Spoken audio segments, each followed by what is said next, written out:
There's a stage of life that nobody warns you about. You're not who you used to be, but you are not yet who you are becoming. And that space, that gap in the middle, is one of the most disorienting places a person can be in. Most people think something is wrong with them when they're in that place. Today, I want to talk about that because I believe someone who's watching this today, they are in exactly that place right now. So, welcome to Lifted Voice with Fifi. I'm your host, Phyllis Richardson. Before I get into anything, I just want to describe what this season actually feels like. Because sometimes just hearing someone put words to experience is enough to change something in you. You wake up, you're moving, you're doing things, but nothing feels like it is clicking yet. You look at people around you, your friends, people your age on social media, and it seems like they have it all together. Like they have found their thing, their niche. Like they already living the life you are still trying to build. And you're just here in the middle of something you cannot fully name. But you have a vision, you have the desire, and you have the faith. But that gap between where you are and where you want to be, it feels like it's just big, it feels enormous. And the silence around that gap, the waiting, the uncertainty, that is the part that nobody prepares you for. Nobody, I know this. Nobody prepares you for what comes, with all of these things in life. I actually remember a season where on outside I was doing everything right, but on inside I felt completely lost. And the worst part was I could not explain it to anyone.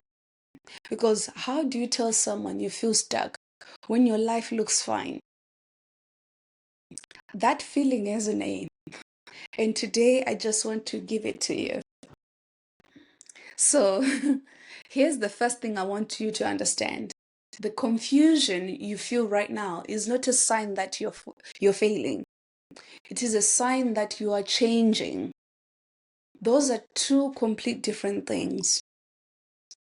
We have been trained by culture, by social media, by everything around us to measure growth by visible output.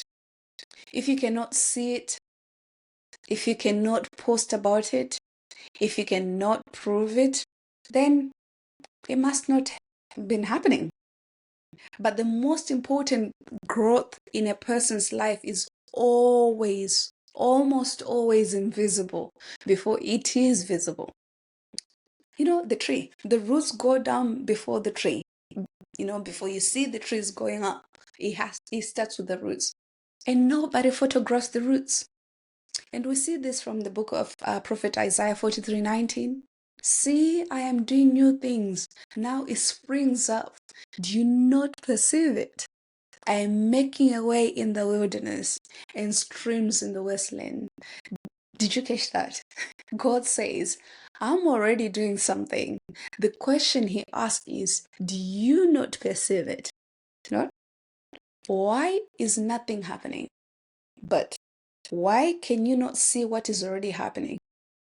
Sometimes the problem is not that God has been silent or he has gone silent. Sometimes the problem is that we're looking at the wrong level. We're looking at wrong things. We're looking for the arrival when God is still building the road. You cannot see what is far ahead. You have to journey until you get there. There was a season I kept asking God, when? When is this going to change? When is this going to move? And looking back now, I can see exactly what he was doing to me during those times. He was not preparing my circumstances, he was preparing me. Because the truth is, I was not ready for what I was asking for. That is my truth. And I always quote Jeremiah 29:11 because that is my forever Bible cover. It's now so old. For I know the plans I have for you, declares the Lord. Plans to prosper you, not to harm you. Plans to give you hope in future. This verse gets quoted a lot. I know I do because I have it on my Bible cover. And sometimes it gets so much out of control and it loses its weight. But read it slowly. He said, I know the plans. He did not say you know them. He did not say you understand them from where you are standing right now. He said he knows them. And the invitation is to trust him with that. If you are in a slow season, an unclear season, hear this. That is not emptiness. That is formation. And formation takes time. Okay? And the second thing is, the thing I want to talk about is that there's something that is quite destroying a lot of people's peace right now, and that is comparison. Here is how comparison works in this season. You open your phone, you see someone you went to school with a new job, new house, new relationship, getting married, having children, new everything, you name it. I don't know. You know what's new everybody's doing. And for a second, just for a second, something tightens in your chest. Not because you want to be them, but because their progress reminds you of your own. And in that moment, comparison whispers, you are behind. You are missing something. Everyone else has figured it out except for you. But here's what comparison never shows you. It never shows you what someone gave up to get where they are. It never shows you what it is, what is quietly falling apart behind the scenes of that person. It never shows you that their story and your story were never supposed to look the same. St. Paul says this in Galatians 6:4. Each one should test their own actions. Then they can take pride in themselves alone without comparing themselves to someone else. Paul is not just giving good advice here, he's addressing something he knew was destroying people's work, because comparison does not motivate you. Never. It disorients you. It makes you run faster in the wrong direction. It pulls your eyes off your own lane. No wonder why you still haven't reached. And when you're not watching your own lane, you start drifting, not forward, but sideways. I want to ask you an honest question. Whose life are you comparing yourself right now? And do you actually want their life? Or do you just want the feeling of being ahead? Those are two different things. Those are two completely different things. Someone you're comparing yourself to, you start feeling small. What was the feeling? What is that feeling? You get when you start comparing yourself to someone. Because I know I spend a lot of time measuring my chapter 3 against someone else's chapter 10. And it nearly took me out of my own story. And then I was reminded by the Lord one day when I was praying with Psalm 37:23. The steps of a good man are ordered by the Lord, and he delights in his ways. Your steps are ordered not by their steps, but yours. Which means when you are where you are right now, even if it does not make sense yet, it is part of the path that God is directing you. The goal is not to be where they are. The goal is to become who you are actually called to be. And that path looks different for everyone. On purpose. God did that on purpose. You're different, unique. Now I want to get to that part I think is just going to shift something for you today, because it is one thing to say the in-between is not a problem. It is a process. It is another thing to understand that, to understand what the process is actually doing. So let me tell you what this season is building. 3 things. And none of them show up on a highlight reel. The first is character. Character. Who are you when no one is watching? Where there is no applause, when the cameras are not on and the results are not visible yet. This season is building your character, and character is something that holds everything else up once it arrives. And the second is clarity. Not the clarity of having all the answers, but the clarity of knowing what you actually want. Not what you were told to want, not what looks impressive, what you actually want. That kind of clarity only comes from being still long enough to hear yourself think, to hear God speak. And quiet season gives you that. If you go through those quiets, if you let them. And the third thing is conviction. Conviction is the deep why, the reason that is so strong enough to carry you through the next hard seasons, the next rejection, the next time it does not work. You cannot manufacture conviction. You cannot borrow it from someone else's testimony. It grows in through very season you are desperate to escape. And we see this in the book of Romans, St. Paul tells us, Romans 5:3-4. We also glory in our suffering because we know that suffering produces perseverance. Perseverance produces character, and character produces hope.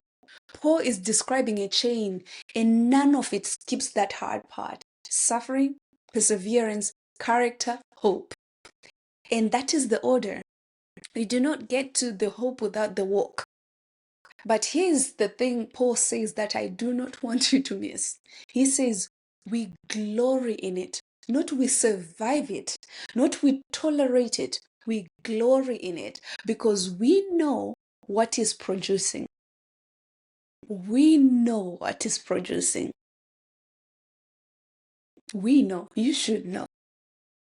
Quality, conviction, a piece of self-knowledge. I don't know, this is your testimony of becoming someone's roadmap. So do not rush it. Everything I am grateful for, I built it in a season that felt like it was going nowhere. Be a blueprint for someone. Every piece of strength I carry, I found it in a season I want to live. And I would not even want to trade every single day of it. I see this in the book of James 1:2-4. Consider it pure joy, my brothers and sisters, whenever you face trials, many kinds, because you know that the testing of your faith produces perseverance. Let perseverance finish its work so that you may be mature and complete, not lacking anything. Let perseverance finish its work. Do not cut the season short. Do not numb it. Do not perform your way out of it. Do not scroll your way past it. Be in it. Because the work it is doing in you cannot happen any other way. Most people want to skip the formation and jump straight to the function. But you cannot carry what have not been prepared to hold. So let me just give you one practical thing to take away from this. Stop asking, when is this going to change? And start asking, what is this building in me? That one shift changes everything about how you move through seasons. Everything changes. Everything, and I mean it. You know, there is a stage of life nobody warns you about. I wanted to just remind you this. There is a stage that nobody warns you. The in-between, the formation season, the gap between who you were and who you were becoming. And I want to say three things before I let you go. The first thing is this: you are not broken. The discomfort you feel right now is not a sign something is wrong. It is a sign something is changing. And that is one thing that most hopeful thing a person can experience, even when it does not feel that way. And the second thing is, you're not behind. Stop measuring your chapter 3 against someone else's chapter 10. Your steps are ordered. Your path is specific to the point. Trust it. And the third, You are not alone. This season is building something in you that your future self is going to depend on it. You just cannot see it yet, but it is happening. And Prophet Isaiah reminds us this from Isaiah 40:31. But those who hope in the Lord will renew their strength. They will soar on the wings like eagle. They will run and not grow weary. They will walk and not faint. Wherever you are right now, whatever this season looks like for you, stay in it. Do not numb it. Do not skip it. Do not perform your way out of it. Just be in it. Be in it. Because the person you're becoming is being built right here, in this exact moment. In this season, nobody else can see it. Thank you. Thank you so much. We're going to try and do an episode every day. I don't know, or every other day. So in the next episode, we're going to talk about why you feel stuck. And I promise you, it has nothing to do with your talent. Okay? We'll see you in the next episode. Thank you. And this is Lifted Voices with me.